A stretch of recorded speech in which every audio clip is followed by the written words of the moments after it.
and welcome to the Cancer Journey podcast. I'm Alicia. I'm Sherry Ann.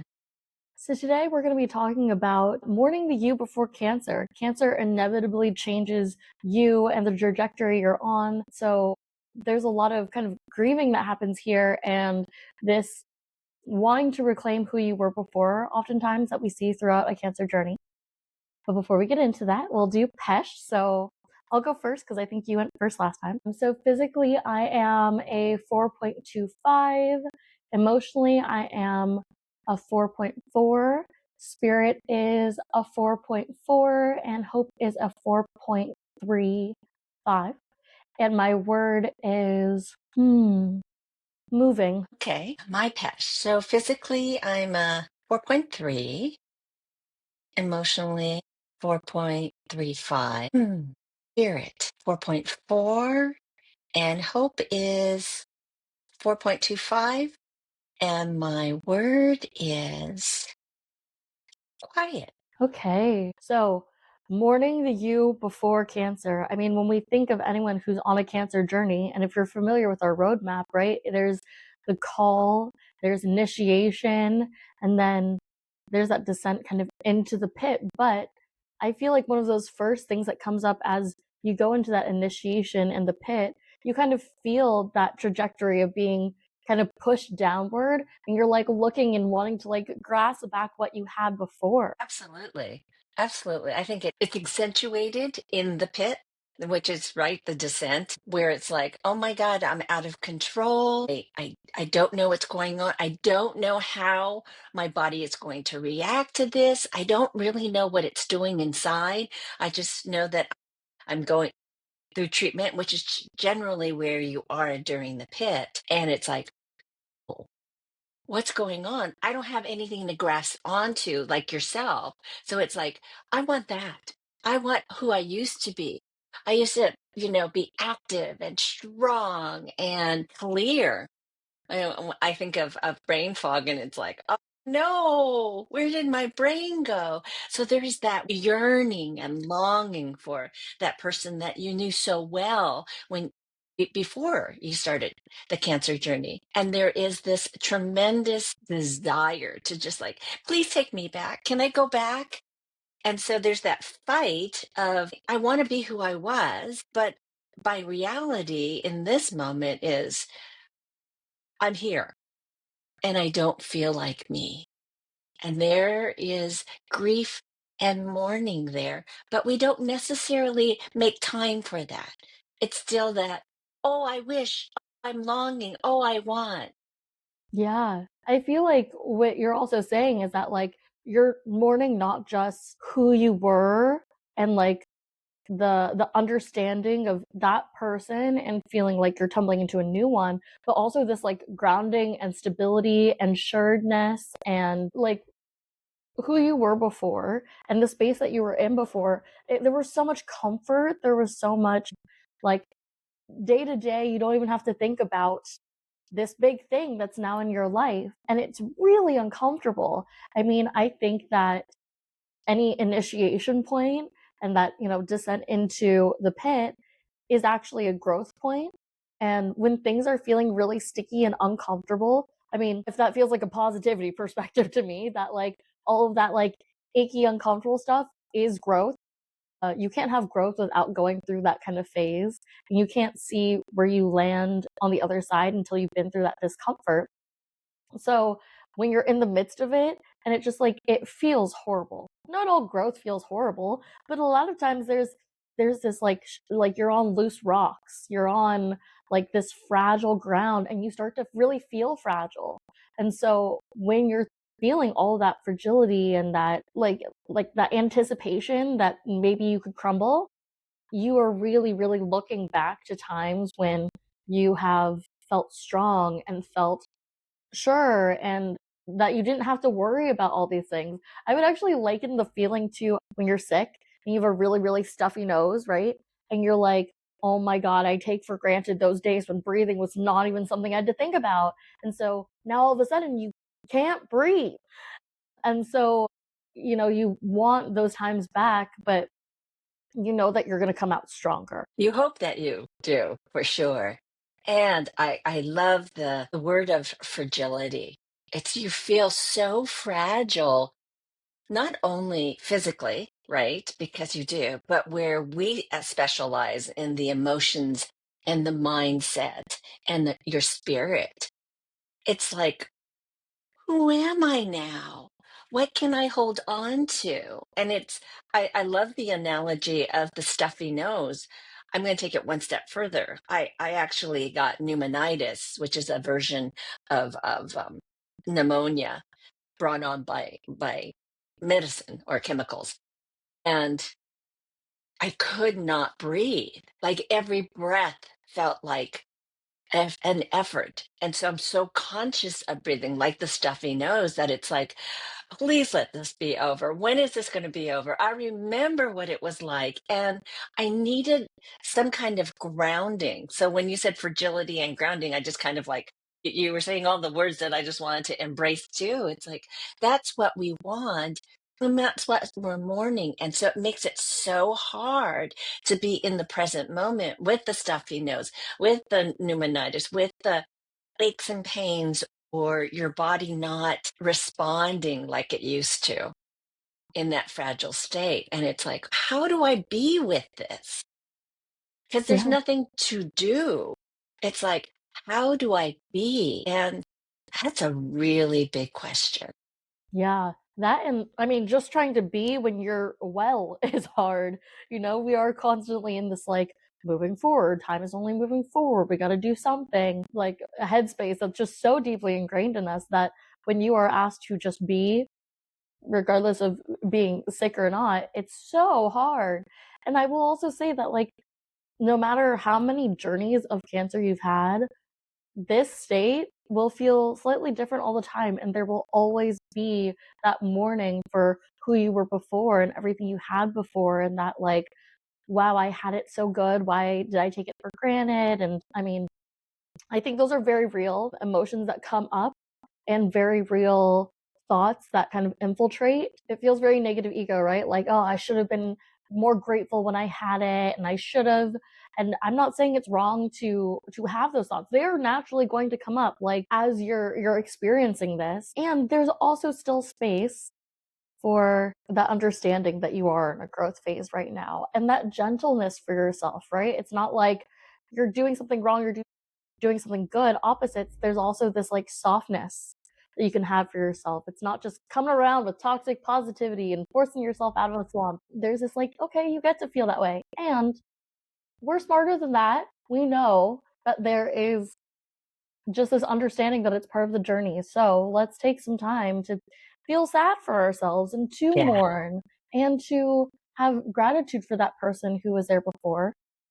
There's no blame for the cancer that you currently have, but to have that appreciation and mourning at the same time. Yes. So it's the recognizing that we want, someplace where we found familiar and comfortable. And we wanted what we used to be.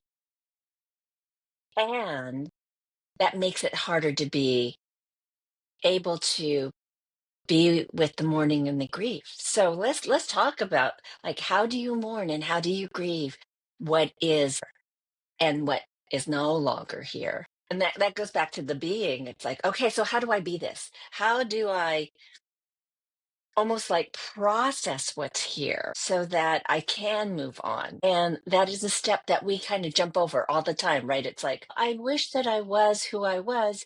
Okay, well, what can I do? And then we start moving forward, right? It's not this, okay, so this is an important step. I don't know how to do it. So let's talk about, how do you do mourning and grieving? And that it's not a waste of time. That is, it's such an important step.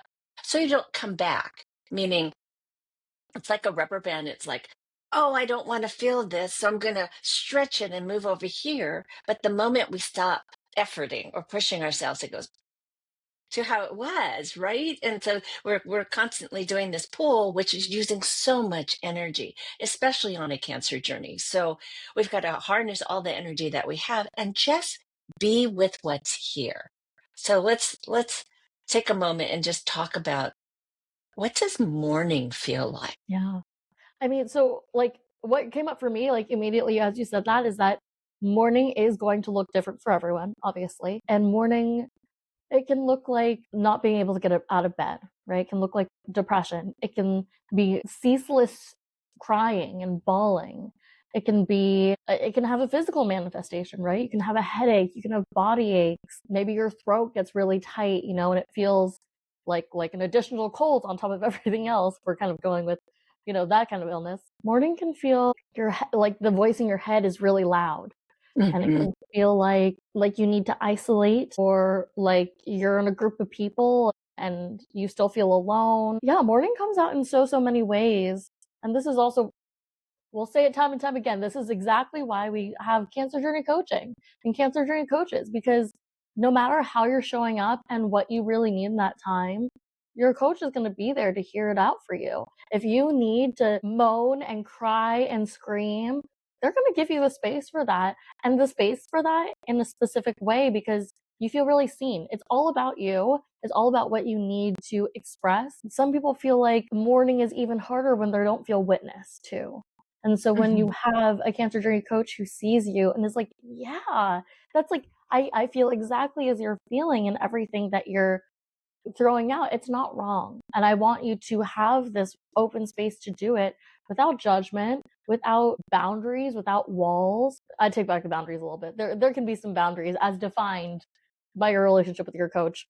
We're not throwing boundaries out the window, but there is so much more that you can do and express with your coach. Everything that you feel like you can't say out loud to anyone else, your coach can still hear those things. And the things that you feel like you need to keep really quiet because you know what would happen if you said them, you can say them to your coach and nothing will happen.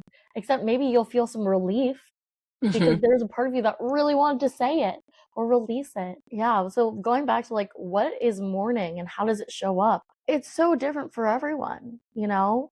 Um, yeah, what comes up for you? That's the part where I kind of want to jump off when you were saying, your coach is there. And they're of course there to listen, as you said, and they're also there to help you be with the mourning and the grief. Because I have to say, we weren't taught it. We were actually taught, oh, get over it. In maybe some direct ways like that, or like, oh, you'll be okay. It was always kind of, not always, let me take that back. People weren't comfortable with mourning and grieving, and so there was no space for it. And so with your coach, they do know. And so they can almost like guide you. Like, what are you feeling? Where is that? And of course, it's going to be yours. So you're interactive with your coach and you get to let it out in this like safe container. And I'm really holding my hands out because it's a container where you're being held, and they'll notice and reflect back, and then you get to feel more, and then you can be with it.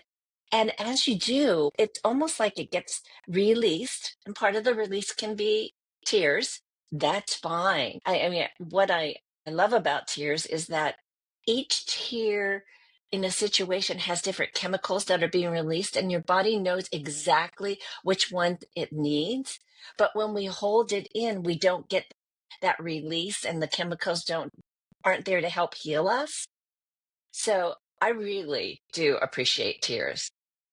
I know we've talked about how we're not easy criers, but when we do, it's that I feel better. I feel tired because I've held it in for so long, but oh, I feel so much better. That kind of release of mourning and grief and feeling it and expressing it with words, with sound, with whatever needs to come in a place that you feel held. It's like perhaps going through a dark tunnel where it's like, oh, it's scary, I don't know.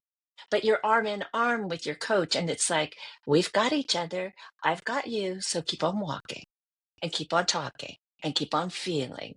And it's so much better with somebody along the way with you. Yes. So two things come up, but the first thing's like a really quick reference. If you've ever seen the movie I Love You Man, there's this scene where uh what's his name? Jason Segel takes Paul Rudd underneath the boardwalk, right? And he's like, I feel like you gotta scream, man. And so he's like, just do it. And he's like, "Blah." Like he can't do it, right? Until he can.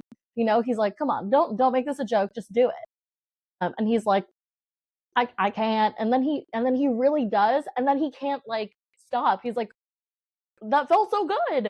And so very similarly, your coach is like, do it, let it feel silly, release it. And I think that's a really good example of like, you can do that in a coaching session if that's what you want. And these coaching sessions are so fluid and flexible with what you need. So they're not just there for you to scream and cry, but they're there to help you process. And what we mean by that is that so often, especially on our own, we don't go very deep with our emotions. It's really hard. Again, we're not taught how to go really deep with our emotions, but that's what we specialize in here at the Cancer Journey Institute.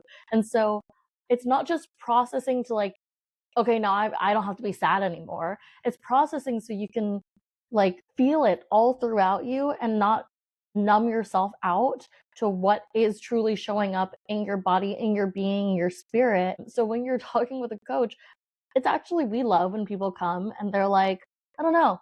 I don't know how I'm feeling. I don't know. I don't know.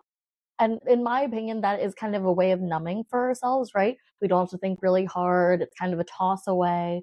But that is the perfect time to come here because you don't have to know. You do have all the answers within you, but we're not taught how to get there. So your coach helps you go deep, helps you figure out like what is really here. Is it something that is, from current experiences or something that, traumatized you in your past and it's kind of still here for you? Is it something that you're anticipating in the future? And so right now it's affecting you. Like we get to go really deep on the why. We're not the same as therapy and trying to fix you. We're not trying to fix you. We're just trying to know what brought you here right now to the space that you're in this moment. Again, why we do PESH, so you can get really, really present. And let's make it not feel icky. Really, like we're here to help you make the experience of cancer not feel as icky as it has to. We've been through it from many different perspectives. We had so many people come through our different trainings and our workshops and courses, and from all different backgrounds and all different, patient, survivor, thriver, caregiver experiences. And the thing that we all kind of align on is that the emotional aspect is so underappreciated with cancer. And cancer is inherently very emotional, which is why we have coaches. This is why we offer that, because we know that people need a space to breathe. Yes. And I'm glad that you said it's not therapy. No, no, no disparaging therapy. We wholeheartedly appreciate therapy, and we actually have clients that have therapists and also cancer journey coaches that we can work in tandem. What I'm noticing as you were talking is like, so in addition to the mourning and the grief, it's loss that's showing up. And it's hard to go to loss. It's like I lost something, a part of me who I used to be, and I don't want to let that go. It's like I always want to remember it. I don't, yeah, I didn't choose to let that person go. I've been put on this journey, and now the me that I was isn't here now. And so just dealing with that loss here in this moment, it's along with the mourning and the grief. It's like, how do we process that? Those emotions are so close, and yet they're all different. Yes. There's mourning, and then there's the grief about that, and then there's the loss of what did I lose? Yeah. And the benefit of a coach is that we really get to the core of who you are with your values and your strengths and your purpose so that we can bring that back up when you go, I miss me. And we can say, and this is who's here now. So let's balance that out. You can still miss who you were. Take the good stuff if you're able to, bring them forward. And when I say the good stuff, we're talking about the inner stuff, the emotions, the mindset, the spirit. And then how do we integrate that into what's going on now and where you're going? So it's that still the forward movement, but it's gentle and it's real and it's here, which is another um, kind of differentiator with therapy, where therapy wants to explore the past so much more and actually fix. We're not fixing, we're discovering. Yeah. I mean, I think that coaching is super fluid in that way too. I think sometimes with therapy, there can be a bit more of an agenda in where the therapist wants to take you. And that's something that, like, we are ICF accredited. So we are under that governing body, and they say, and we wholeheartedly believe, no agenda. No agenda. Your client has all of the answers, and we deeply know that, and it so fits in line with what we do and the impact we want to have. It's much more hand in hand and a guide rather than like a leader. Like, I feel like a therapist is a leader for you, and kind of can help redirect when needed, and they go through a whole process on their own to get to that place, to be verified and validated to do that. Again, we absolutely love therapy. In tandem, great. One or the other, also great. But in my opinion, it's not a hierarchy because they serve different purposes. The way we coach too, so we have this concept in our curriculum called false emotions. That's not to say that your emotions are fake. Absolutely not. But it's kind of like, we call it a false emotion when it's kind of like an overarching one. It's one that can have a lot underneath it.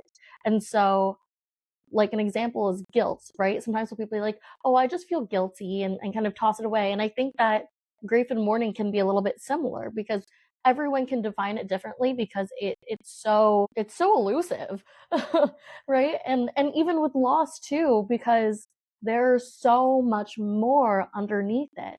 So when someone is saying, oh, I don't know how I feel, or oh, I'm just grieving, or it kind of feels like that, like, how are you? Oh, I'm grieving. And it's like you toss it over your shoulder because it's easier to say that.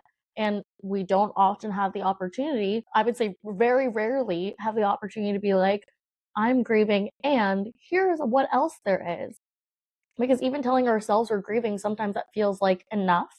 But there's so much more to that. I agree that loss is a part of that mourning and that grief. I also think there's, gratitude and love and fury, anger, and deep sadness and depression. Like, I feel like almost all of the emotions, like expansive and constricting, can fit within there. And so when you work with a coach, they can kind of help you unravel that because, today you say you're grieving, but maybe it's because you're more like angry grieving, or you're more depressed grieving, rather than like grieving, but I have gratitude. It's just like, you can still be grieving, you can still be mourning, but maybe you're leaning more expansive or more constricting. And so, oh my God, how would one define that for themselves? Like, I'm trying to even think of that for myself in times when I have been grieving. It's like, I'm not getting to pinpoint exactly how I feel all the time, but I know I'm feeling something. I'm feeling something, and it hurts, and it feels like it's physically manifesting in me. And so, I've had a coach who helped me kind of just talk about it and release it, and that like physical tightness really, like, it really like helps relax you. I think I should do my takeaway. My takeaway to mourning the you before cancer is, I think that oh my God, it's a hard one because it's so big. It's actually so big. I think at the core of it though, what I'm feeling like is there's like this deep love for yourself and this deep love for everything you were able to give yourself. And I don't think it's that you've lost sight of that inner strength that you have, but you get to miss who you were and the things that were easy before that aren't as easy now. And I also like, it's just, there's so much going on with mourning, right? And everyone's going to experience it so differently. Some people are going to be super chatty.